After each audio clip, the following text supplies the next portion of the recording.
Hey guys, and welcome back. Today we're going to go over everything that's going to be released in November. There's a lot, so let's get right into it. Now we know about the blade having smaller blades pop out, but we find out from the explanation the small metal blades open and close depending on how they hit the opponent. Before we get into the bit, let's explain the ratchet. It is 270.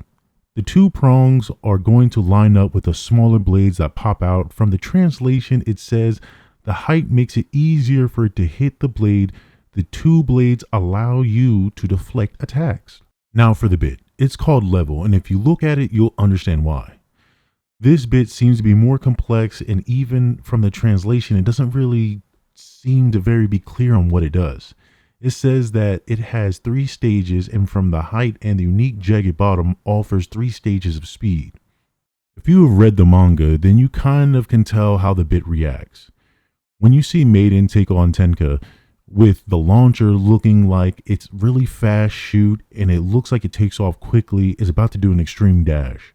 But the minute she tries, Maiden hits it hard and it stops, leaving it in the middle, and it kind of seems it's acting like a point bit for a minute.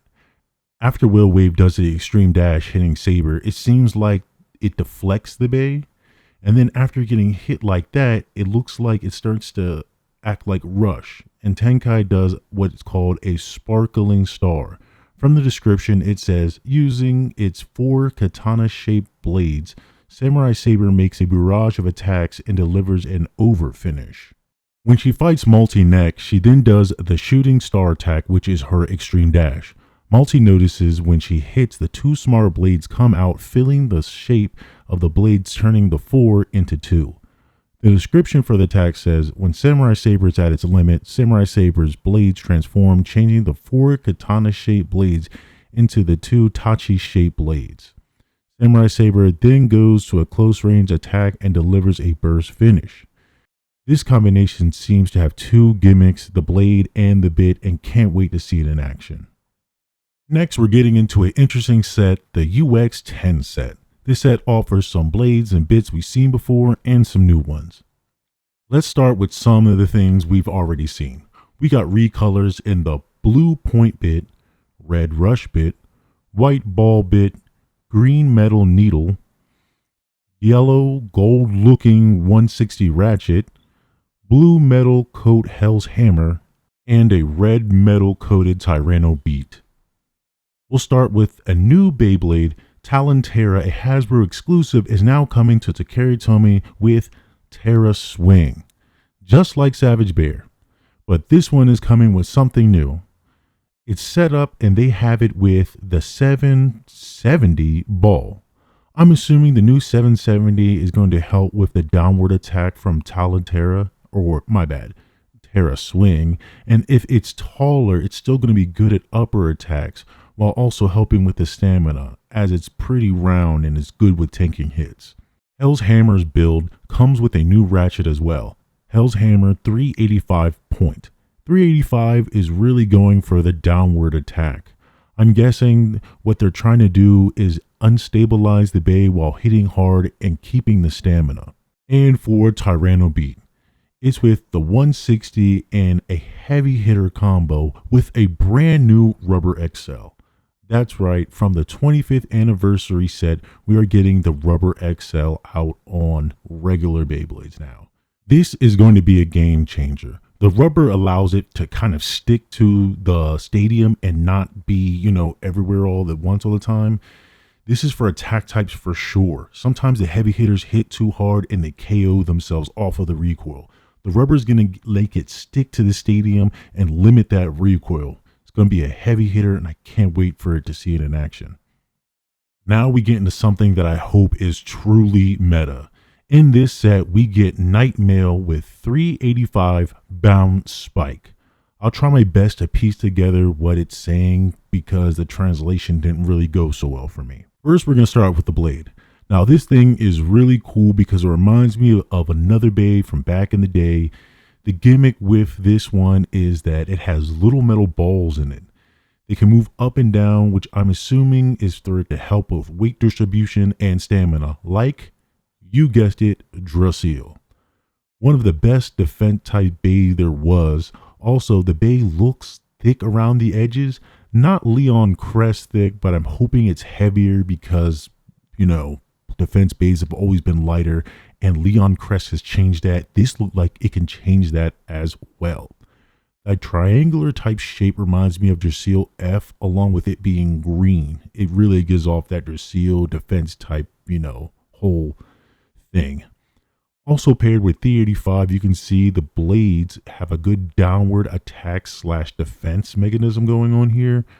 And what it does from what is translated, or what I can get translated from, is it absorbs or dampens the blows. Now, I really can't get anything on bound spike, but I'm assuming that it's just like needle, little point at the end, which helps with stamina. But when it's hit, the edges around it kind of act like a hexa where they will bounce back and keep it up straight. Continue the gimmick of stamina and absorbing blows.